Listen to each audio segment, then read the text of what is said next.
जोहार अलिंगे सरोजनी मुर्मू और मिट्टी ना ब्लॉग रे आप जो को सगुन दाराम चलका मेना पे आशा इन नपाय रे मेना पे और अलिंग नय नपाय रे मेना लिया ठीक ठाक गे मेना लिया तेहेन दो बागान से लिंग चला कना ओडे झंटी पुरा पुरा कना लिंग बेना ñonga और करुला को नड़ी कना ओडे लिंग बिक ñonga घाटा को तो लिंग ओडक उतरना सितुम कना तो लगन धरा ओडक हुयुग कना छटार गो ina लिंग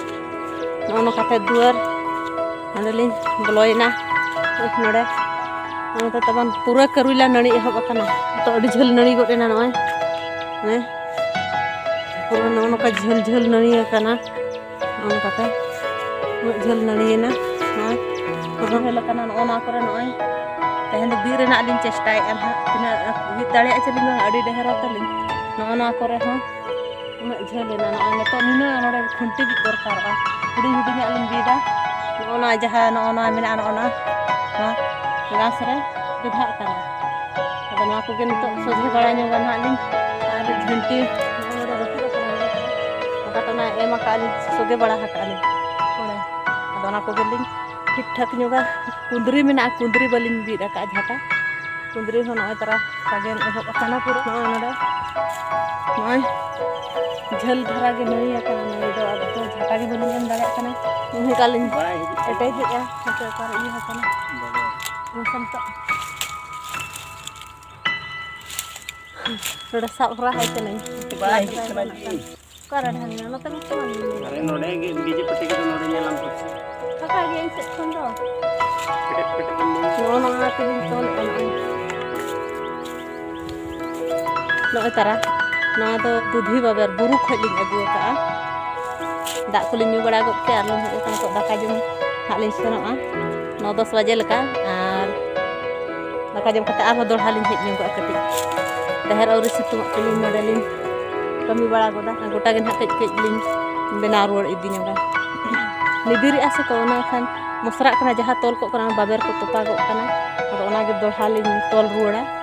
ना खुती कुलिंग अगु कते कुलिंग लगाव को नान को और बाबर है चिकन चिंपारन के ले धरा नोन का बाहर पारम कना सेना इंदुलु ᱧᱚ आकना दाका जम लिंग चला लगे ना डोडे लिंग छुटी ᱧᱚ गो ना दाका लिंग जम अगु दा दाका रंगे कना दा ᱧᱩ घड़ी के कहना दा ᱧᱩ तो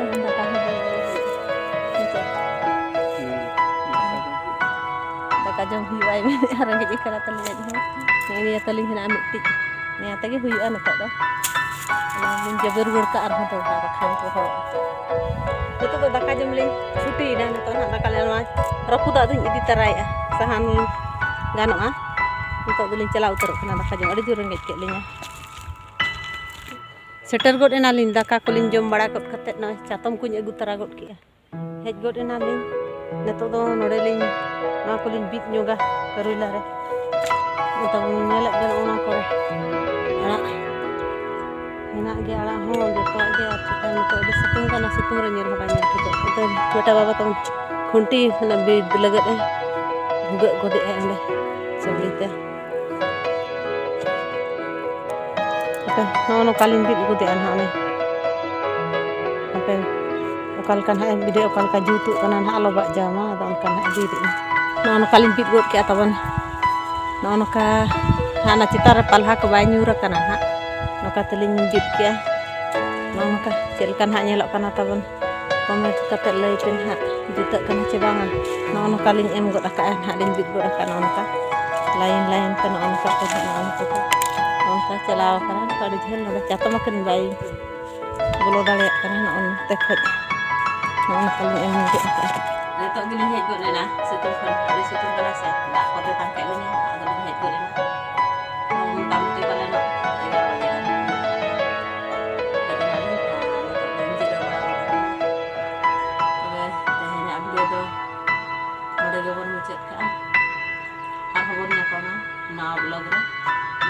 लाइक शेयर सब्सक्राइब करते बेल आइकन प्रेस मा मुझे सारा